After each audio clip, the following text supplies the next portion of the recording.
Bueno, pues muchas gracias, Alejandra, por participar en el primer Entre Acordes y Rebeldías de Música Zasure Begira de esta edición, de este año, en la que nos apoya la Diputación Foral de Vizcaya. Ajá. Y bueno, pues nada, para la gente que se vaya sumando y para los que no conozcan, pues bueno, esta es una sesión, un conjunto de directos que solemos hacer dentro del proyecto de música, pues un poco para, pues bueno, para crear un poco de red, ¿no? Con otras iniciativas, otras personas que trabajan desde la creación, desde el arte, desde la tecnología también, con esa mirada feminista, ¿no? Y nada, pues nos hace mucha ilusión que tú seas la primera en participar en el proyecto. Y bueno, un poco por presentarte, ¿no? Para quienes no conozcan todavía quién eres, aunque supongo que sí, que te conocerá bastante gente.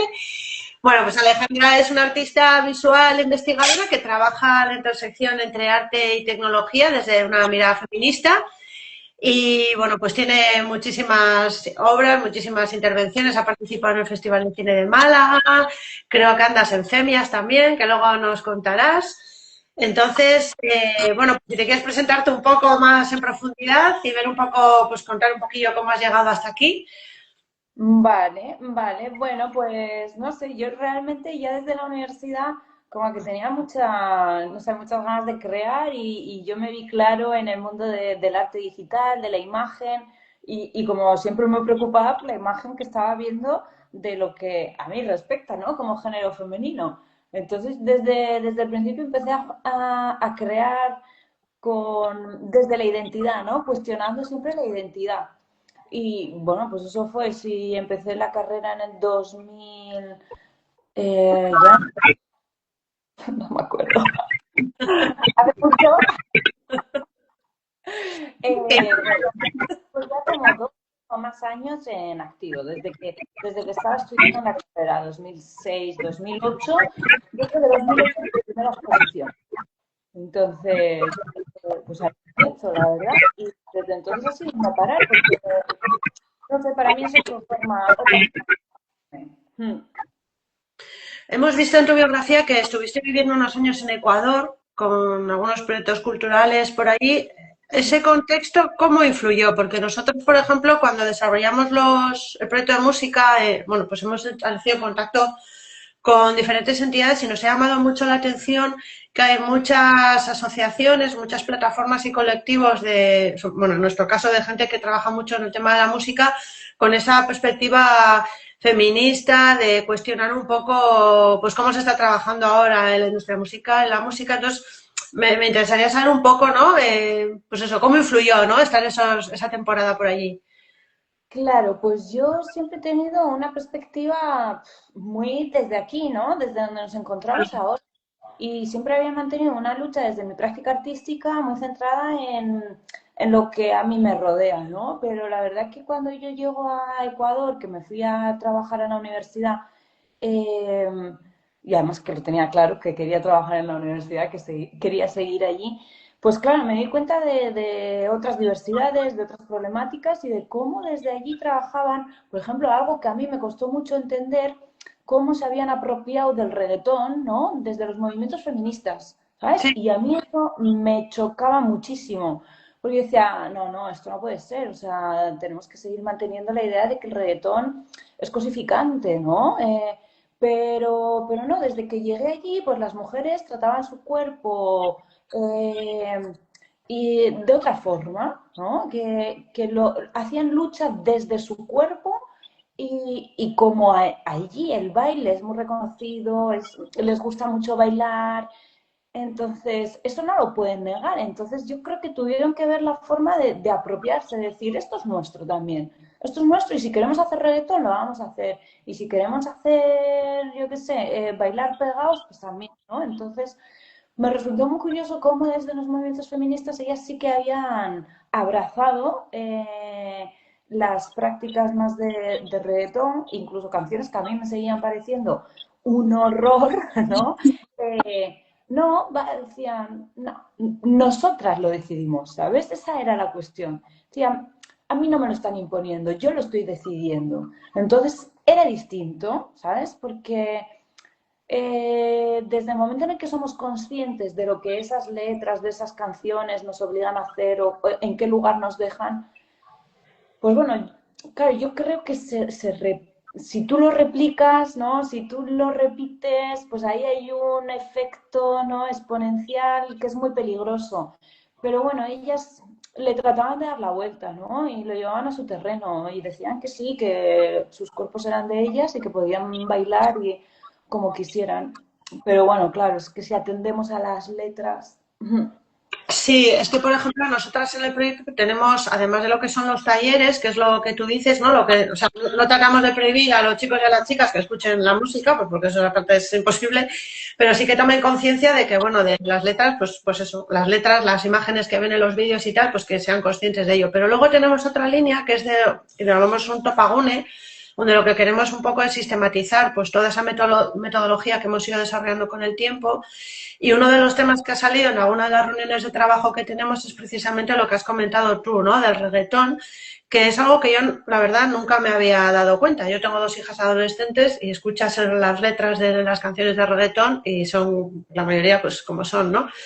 Pero nos comentaba una de las personas, ¿no? Que participa en la investigación, que claro, el reggaetón al final es como un estilo musical, ¿no?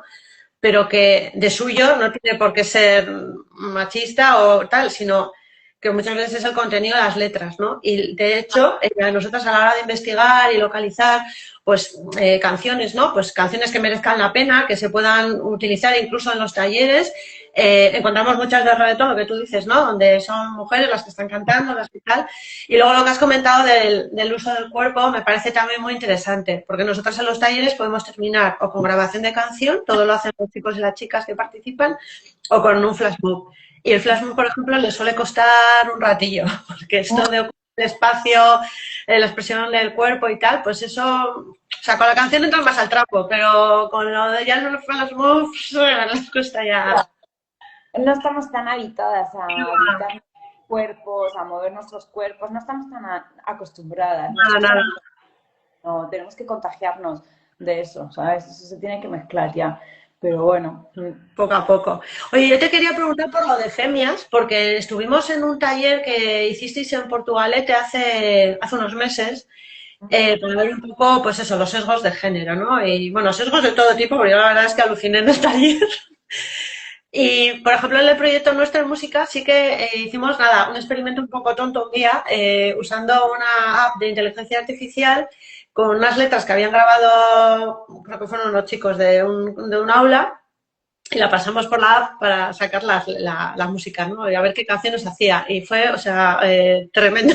Entonces, me gustaría saber un poco realmente, o sea, lo que estáis haciendo en Femias, a ver si lo podrías compartir para la gente que no lo conozca, porque me parece súper interesante. sí, bueno, al final nosotras empezamos a investigar qué imágenes se generaban desde la IA generativa, ¿no? Porque ya estábamos viendo si ya nos preocupaba en el mundo en general, desde la publicidad, desde el cine, la imagen, la estética que se le daba a las mujeres, ¿no? Dentro de las representaciones, decíamos, pues si esto se está alimentando de lo que nosotras y nosotros producimos, evidentemente aquí se va a seguir repitiendo esa estética heteronormativa, se van a amplificar los sesgos y evidentemente empezamos a investigar en diferentes plataformas de generación de imágenes y nos dimos cuenta de que cuando tú pedías una imagen de una persona, o sea, sin género, ¿no? Siempre te devolvía la imagen, o casi siempre, en el 80% de las veces, te devolvía una imagen de un hombre, digamos, occidental, blanco, occidental.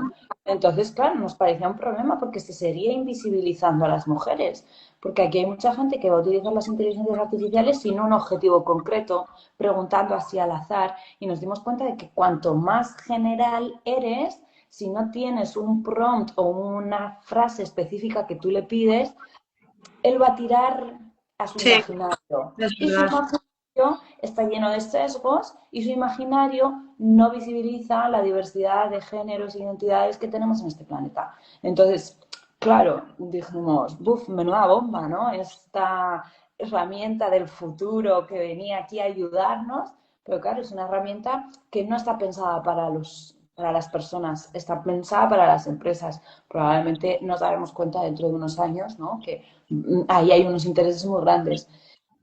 Pero claro, entonces nosotros dijimos, bueno, esto hay que hay que, digamos, contarlo, ¿no? Que las inteligencias artificiales tienen estos sesgos y que tienen un gran peligro, porque nosotras como artistas ya sabemos que desde las imágenes se pueden crear narrativas, se Eso. pueden construir historias y podemos dar por válido, o sea, al final aprendemos a través de las imágenes.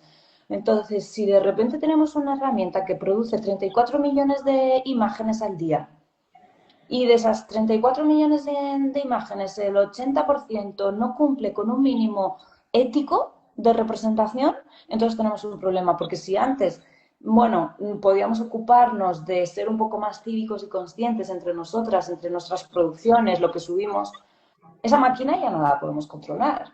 O Ujú. sea, cada clic son 4 imágenes y hay miles de clics cada minuto, cada segundo. Entonces, bueno, pues es un peligro. Nosotras empezamos a pensar, bueno, nuestro proyecto se llama ¿Puede la IA ser feminista? Y evidentemente dijimos, sí, es una máquina, son ceros y unos. Evidentemente me puede construir una canción Claro. feminista, me puede construir una canción basada en mujeres feministas o en mujeres.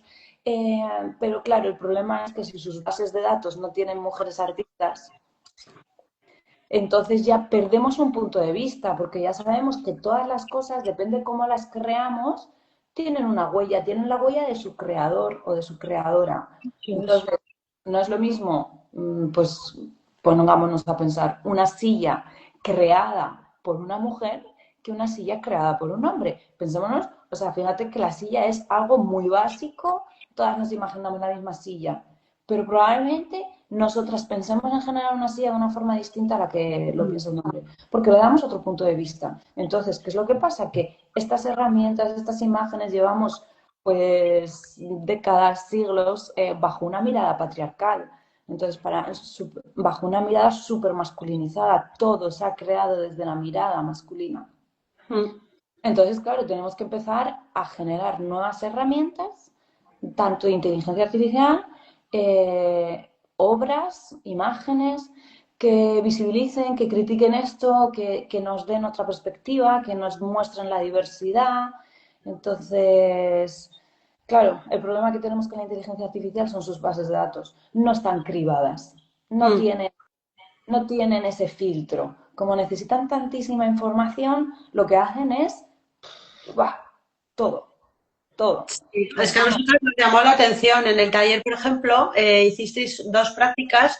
Una era, sacaba una imagen de una escena, ¿no? De un chico con dos niñas, no, dos niños creo que eran, y era calvo el chico, ¿no?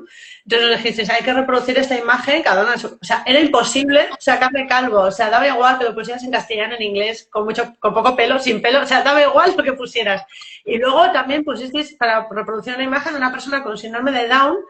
Tampoco, era imposible, o sea, ni siquiera mezclando las imágenes con una funcionalidad que nos decís que se podía. O sea, salía, se atisbaba, pero ojo, era como muy difícil de llegar a verlo. Y a mí me impresionó muchísimo, o sea, porque dices, ostras, es que no hay forma.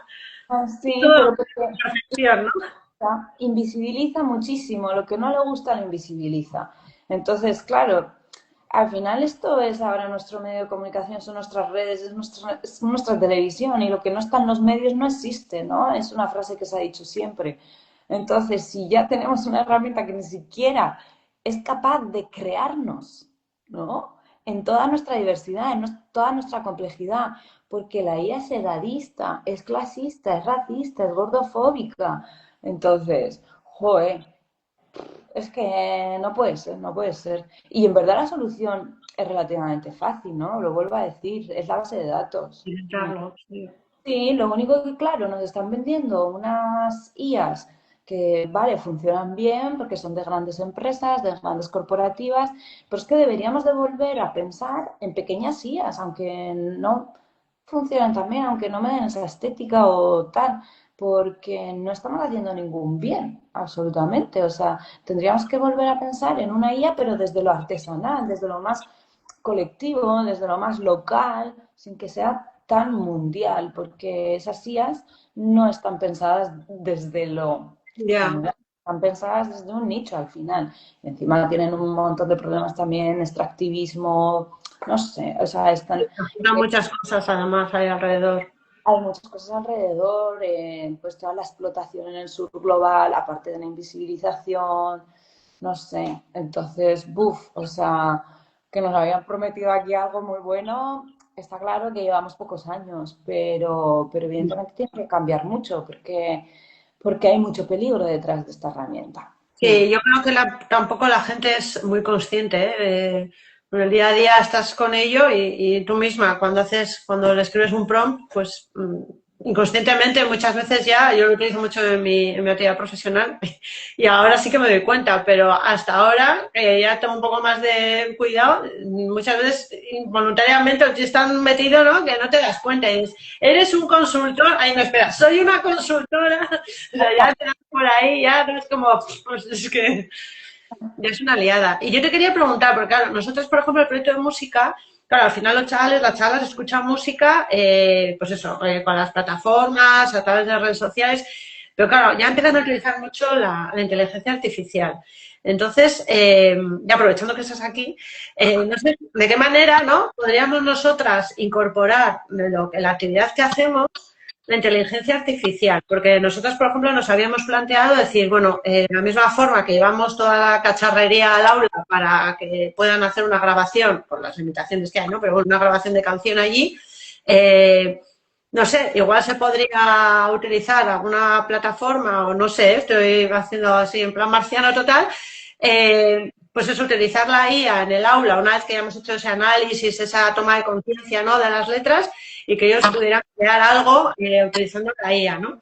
No sé si es muy marciano lo que estamos planteando, porque es algo que tenemos súper mega verde, siempre lo estamos pensando, pero como ninguna de las personas que estamos en el equipo tenemos pues, conocimiento, ¿no? En profundidad de esto, pues siempre nos quedamos ahí, en la superficie. Pues mira, en IAs que puedan generar música tengo poca idea, solo en las de imagen, pero vamos, se me ocurre Runway, que es una aplicación para generar vídeo que les puede ayudar a hacer un Mira, videoclip o a modificar, porque fíjate, pues mira, eso estaría guay.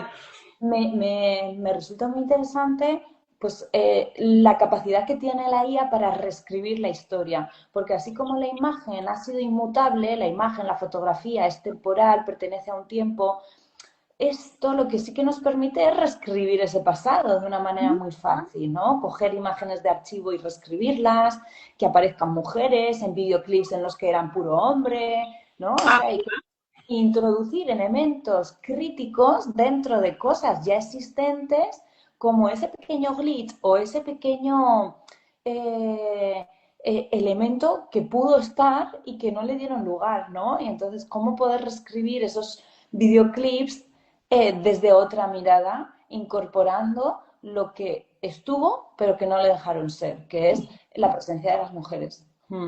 Eso, pues por oye, ejemplo, se me ocurre. Entonces, claro, tú le metes o bien una imagen o un vídeo a estas aplicaciones, la de Runway o Midjourney, y entonces le dices, quiero que en vez de hombres,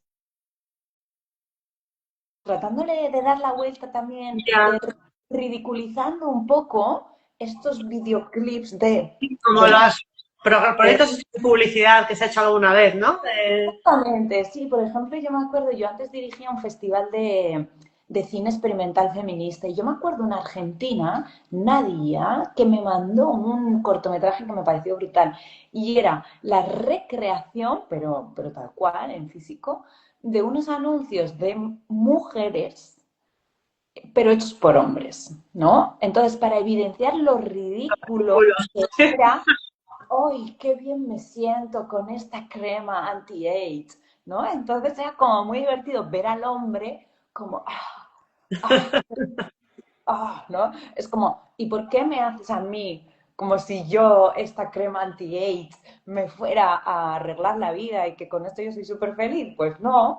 Entonces, pues dándole la vuelta a esos discursos, me imagino, pues eso, videoclips de machos así como ¿sabes? Ese Sí, rollo que sí, se sí. lleva de bro y tal. Pero mujeres así como, tío, ¿sabes? Con esas Pues actitudes. estaría muy bien, ¿sabes por qué? Porque a nosotros nos pasó en la edición pasada, claro, las grabaciones que hacemos en el aula, pues bueno, tienen la calidad que tienen, entonces no las sacamos del aula, se las damos a la clase, pero nada más. Pero hubo un grupo de los pues se organizan en grupos dentro del aula que cogió la canción, puso una imagen fija y puso la canción encima. Y luego la subió a YouTube. Y luego a través de una profesora hicimos un workshop, estaba la profesora y nos dijo que estaba viendo un mogollón de gente el vídeo. Y era, yo lo entré y es una bici, se ve una bici y está la canción sonando. Entonces, como me parece una idea súper buena, no sé si tendríamos tiempo en el marco del taller, porque ya implica más, pero ojo, me parece una idea súper chula, porque además, pues eso, entronca mucho, ¿no? Con esto del rollo de las imágenes y tal, les gusta un montón cuando estamos en el aula. Yo lo veo también en mis hijas, tengo 2 hijas adolescentes, entonces les gusta un montón esto de trastear con los vídeos y tal. Hijo, me parece una idea chulísima, ¿eh? Me la apunto, me la apunto. Hombre, es que está en la generación visual. Ellos todo lo que sacan con la imagen, además tienen como muchos recursos, llevan toda la vida formándose desde las imágenes, que es algo que lo que tenemos también que apoyar mucho más en las aulas, la formación, la alfabetización visual, Sí, porque mucho que sea en la generación visual, les falta mucha lectura de la capa semántica de la imagen, porque hay muchas lecturas dentro de una imagen, entonces yo apuesto por más alfabetización visual dentro de las escuelas. sí, y cambiar la mirada. Estuve hace poco en una charla que dio Marina Marroquí aquí en Bilbao y mostró una imagen de un anuncio de Dolce y Gabbana, creo que era, que tenía ya unos cuantos años el anuncio. Y claro, tú ves el anuncio y en esa vida que llevamos, ¿no? De todo color, ves el anuncio de la nueva colonia. Es que, pero claro, nos paramos a ver y era un anuncio horrible. O sea, porque parecía que se estaba reproduciendo una violación en el grupo ahí. Y claro, dices, joder, hay que cambiar la mirada, pero ya no solo la juventud o la adolescencia, también la gente mayor, que muchas veces vemos ya lo tienes tan asumido, ¿no? Que no eres consciente. Y yo creo que sería muy importante, o sea, ese enfoque intergeneracional, porque muchas veces en las aulas hace mucho trabajo con el alumnado en este sentido, pero luego en las familias igual hay otra película. Entonces, yo creo que ese complemento sería súper importante para que realmente fuera un poco la cuadratura del círculo, ¿no? Que realmente no se quede en los talleres que se hacen en las aulas con más o menos continuidad. Porque nosotros sí que vemos ese gap, ¿no? Entre lo que tú intentas transmitir en el aula, pero luego llegas a casa y dices, Claro, sí, totalmente. Y yo creo que el cambio se debe hacer entre todas, ¿no? Porque también lo que puede aportar la mirada de una persona mayor totalmente. puede aportar. Y aparte de que como hemos normalizado ya tantas cosas, ¿no? A base de esa repetición, cara, yo que sé, hay muchas personas que quizá lo dan por natural, por normal, porque se normalizan las cosas. Se normaliza sobre todo la ficción, porque es que vivimos ahora en una ficción. Entonces la hemos normalizado. Y ya como que va, lo damos, bueno, pues es que eso es lo que hay, ¿no? Pues no, no puede ser lo que hay pues, tiene que ser lo otro, tiene que ser Sí, la realidad. Entonces, pero bueno, sí, esa mirada intergeneracional es muy interesante. Yo siempre que he hecho talleres desde mis inicios, que empecé haciendo talleres de arte y gastronomía, o sea, y luego muchos talleres de género en la calle, con el festival este, con Femtour Track, y lo que me gustaba de hacer talleres en la calle es que me venía cualquiera, que me venían de todas las edades, de todas las latitudes, ¿no? Yo me plantaba en una plaza en Lavapiés y aquello era fantástico, ¿sabes?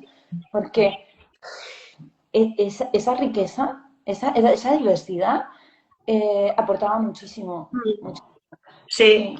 Sí, El hecho de estar en la calle es brutal, la gente, o sea, no tiene nada que ver con este proyecto, pero nosotros en otro tipo de actividad que hacemos, más relacionada con ciudadanía europea, hace muchos años colaboramos con una asociación, creo que era, ay, no me acuerdo, era danesa o bueno, no sé, era de por ahí, y montaban como una especie de semicúpula en la calle con madera y entonces invitaban a la gente a entrar a charlar sobre temas, pues ponemos un poco unos temas allí, pero bueno, y era una charla totalmente abierta y sin filtros. A ver, había una persona que moderaba y la verdad es que fue súper potente porque eso, entraba alguien con un niño o entraba una niña o una persona mayor y bueno, y era lo que tú dices, fue súper interesante, súper interesante. ujú, sí, porque es lo que no te esperas, porque muchas veces Eso es, hacemos un taller y ya sabemos quiénes van a venir tal y cual. ya Sí, sabemos lo que va a pasar, ¿no? sí. Entonces, ¿dónde de verdad se genera lo interesante? En lo que no te esperas. Por eso yo a mis alumnos en las clases de creatividad les digo, volver a casa por donde no vais nunca. ¿Sabes? Porque es cuando no haces lo de todos los días, cuando no vas con la gente que piensa igual que tú, que le gusta lo mismo que tú, es cuando surgen las cosas interesantes. Porque lo demás es algo ya casi como conocido y que eso, y que te esperas. Tienes que abrazar lo extraño, ¿no? Mirar las cosas con ese extrañamiento y tener curiosidad de todo y querer mezclar mucho. Sí, ya con Sí. eso, claro. No te quiero entretener más, simplemente para cerrar, así una pregunta en plan de gurú. ¿Cómo veis el panorama con mirada de género en los próximos años? O sea, ¿cuáles crees que a nivel creativo, artístico, cultural pueden ser los desafíos más gordos? De alguna forma ya los hemos intuido, durante la conversación, pero bueno, ya por darle un poco de cierre al directo. Pues el desafío más gordo es de verdad hacer una IA inclusiva que piense en las personas y que no piense en las empresas, eh, que no se instrumentalice el feminismo, ¿no? Porque hay mucho pinkwashing, hay mucho Mm. tal. Entonces,